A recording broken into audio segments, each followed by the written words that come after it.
जी थे तो बहुत पैसे वाले, बड़ा पैसा था, गांव के सबसे धनी मनी और खूब नामी इंसान थे, नाम था उनका। बहुत बड़ी हवेली थी, बहुत खेत दुकान मकान, व्यापार बहुत बड़ा था। लेकिन चमड़ी जाए पर दमड़ी ना जाए, बड़े कंजूस, एक नंबर के मक्खी चूस। 1 रुपया भी किसी को, एक सिक्का भी नहीं देते थे, एक नया भी देते नहीं थे। और दान पुण्य की तो बात ही छोड़ दो, किसी को कुछ न खिलाते थे न पिलाते थे, इतने बड़े कंजूस थे।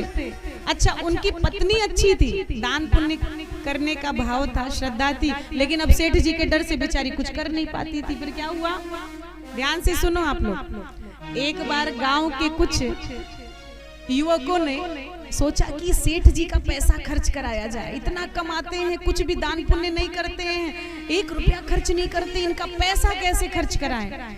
तो सेठ जी अपने व्यापार के काम से दूसरे शहर में गए।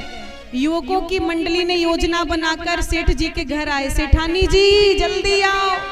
सेठानी दौड़ी आई, हाँ भैया क्या बात है। युवकों ने कहा कि सेठ जी का हमको संदेश आया है, संदेश ये आया है कि जिस काम से, जिस व्यापार से वो दूसरे देश में गए हैं, वो व्यापार उनका काम हो गया, दुगना लाभ हुआ है। तो इतने सेठ जी खुश हो गए हैं, इतने प्रसन्न हो गए हैं कि खुश होकर भैया संदेश भिजवाया है कि सेठानी जी से कह दो कि पूरे गांव में मिठाई बांटे, खूब मंदिरों में दान पुण्य करे, भंडारे करा दे, सबको, पूरे गांव वालों को वस्त्र बांटे। अब सेठानी को यह संदेश दे दिया कि सेठ जी का संदेश आया है कि घर आने से पहले पूरे गांव को भंडारा खिलाओ, मिठाइयाँ बांटो, रुपए बांटो, सबको वस्त्र बांटो। सेठानी बड़ी खुश हो गई, इतना बड़ा कंजूस इतना उदार कैसे हो गया।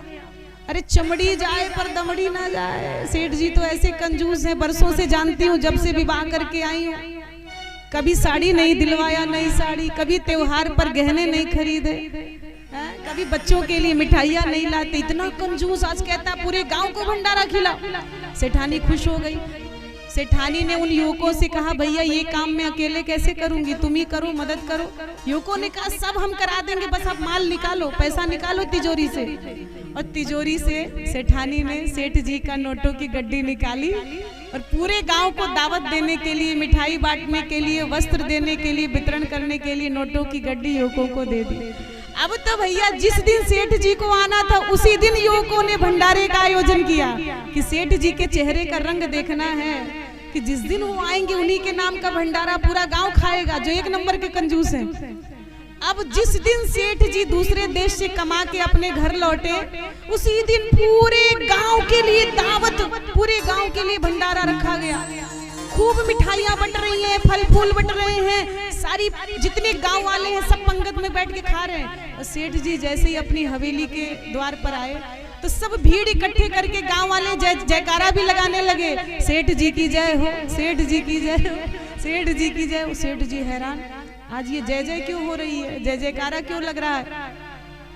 तो अपनी सेठानी को कोने में लेके गए, लगता है दाल में कुछ काला है, बोल क्या बात है, ये मेरे नाम का जयकारा क्यों लग रहा है। सेठानी बोली आज आपने इतना पुण्य का काम किया है, आज मैं आप पर खुश हो गई।